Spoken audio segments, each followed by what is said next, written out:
plenty of character in that win, Blue? Yeah, there was. You'd hope so after last week's showing, and certainly our two worst performances have been on the back of the Perth trip, and spoke about it as coaches. I mean, the normal thing as you do is, as we did, we gave them 2 days off, to freshen up, and obviously wasn't enough. So do you give them 3 or 4 days? You probably don't, but that's what we need to sort of address. But certainly after last week's effort against Sydney, freshened up a bit, and they certainly they have 9 shots to 1 in the last. Says they ran out the game better, that's for sure. Does adrenaline play a role in that situation as well, Blue? When obviously they got a sniff of it, that they had a real chance to win going into that last quarter. Yeah, well, you think that's the difference. They kicked 2-7, had 9 shots, and we kicked 5-4 in the last. So that was probably the difference in the end. But yeah, I didn't have to say a lot at 3/4 time. That's for sure. They had their tails up, and rightly so. We certainly played a better brand of football. To the credit, the young and old alike, certainly flew the flag. That's for sure. How's that compared to your previous 2 wins? Obviously the Port one was a grind from behind, if you know what I mean. They got to start like so many sides do, but I mean, Richmond did to a degree, but we understood kicking with a breeze, settle things down. But I think at any stage for the group, a win's fantastic. I mean, it just gives them a bit of confidence, and I think if anything, it gives us coaches a bit of confidence to know that we're actually developing a style of footy that can actually win games of footy, that's the encouraging thing. Most of the issues aren't sort of abnormal to your players. They played Southport the last couple of years. It's pretty windswept and that sort of thing. So probably felt a bit more at home.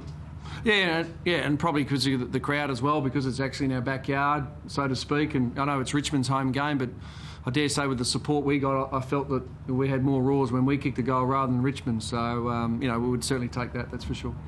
You substituted the local boy, Charlie Dixon. How's he feeling? In terms of, was it for an injury or was it just tactical?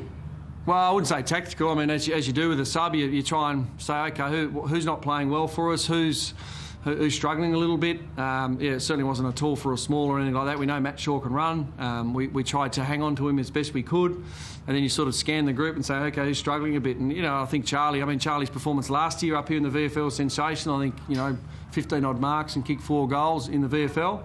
Obviously a different occasion because it's an AFL game. He may have cooked himself a bit, who knows? But we just thought it was a right thing to do. It's no different to Taylor Hind in his first game. We had to sub him into the second quarter. There's no rhyme or reason to it. It's just making sure that we get the balance right for the whole game.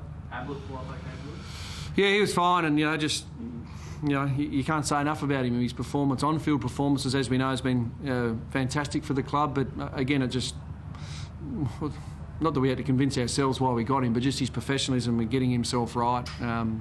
He certainly, when I say did some damage to himself, certainly hurt himself, but to get himself up, manage himself during the course of the week to get him up and then play and have, set 27 touches. He's kicked one himself and probably set up another 2 or 3. So, it was a fantastic effort by the skip. What was your thinking in starting him up forward rather than in the middle? Well, just because of the nature of his knock, just to warm him up a bit, with that sort of knock to his knee, if you get him jumping around, in a midfield situation like only he can do, you want to say put him at risk, but you prefer to warm him up a bit, and so that was the idea. Just sit forward a bit like what Fremantle do with Pav to a degree, mate. You got the licence. Once you're warm and ready to go, up you go. And as I said, I thought he did that, to the letter of the law today.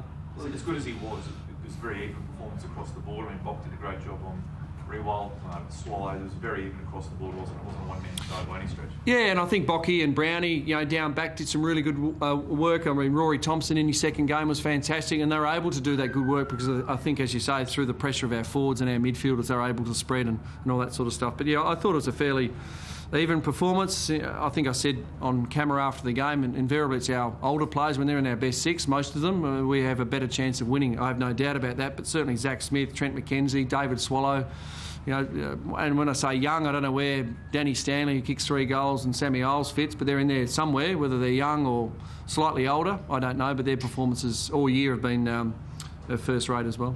Particularly came back for this match. Were you happy with his performance? Who was that? Liddy, were you happy with his performance playing his home ground? Yeah, Puff was good. He's had a solid month in the seconds, and he's certainly going to be a player for us in the future, that's for sure. Particularly proud of Isles and Bull, given they came up here for a year, both on the scrap heap really at Collingwood.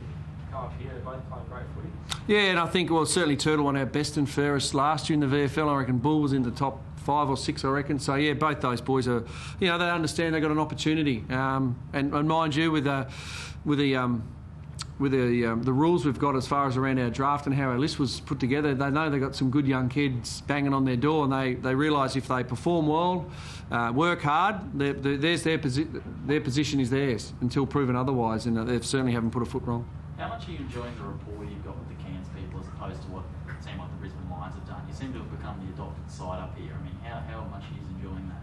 Oh, well, obviously we love that. I mean, I can't speak on Brisbane's, on their behalf, but certainly we've been up here a few times already. I mean, obviously last year, it's now our, if you like to call it our country zone or our junior zone. So, yeah, we're going to spend a lot more time, and I think the work Alec Magan and Roland Archie did during the week was fantastic, along with obviously the AFL up here have done a fantastic job, and yeah, we certainly want to promote it and obviously bring the players back when we can and showcase the talents now playing in the AFL and give the young kids in the community a chance to know where, if they look up to Rex Liddy and Charlie Dixon, that's where they could end up. So I mean, it's a very easy union, that's for sure. Well, is there any intimidation about playing Collingwood next week?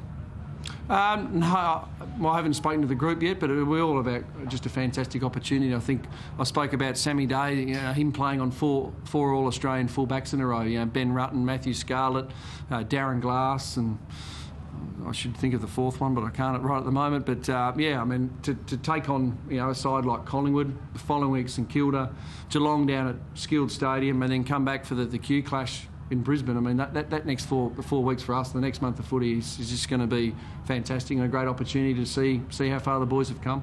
Is that what was important to win today, Blue, to give you a bit of confidence going into that match against the Magpies? It would certainly help the boys. I'm not denying that, but hopefully they were able to think about this game. Not that we've spoken about it in a great term. We certainly looked at it at the start of the season and spoke about that to the boys. But yeah, there's certainly some confidence out of this week, and we look forward for the challenge ahead. And as I said, embrace it, look at it with a big smile on your face, and let's take it on. And certainly after today's win, they'll certainly do it with a bit more confidence. Thank you. Thanks, guys.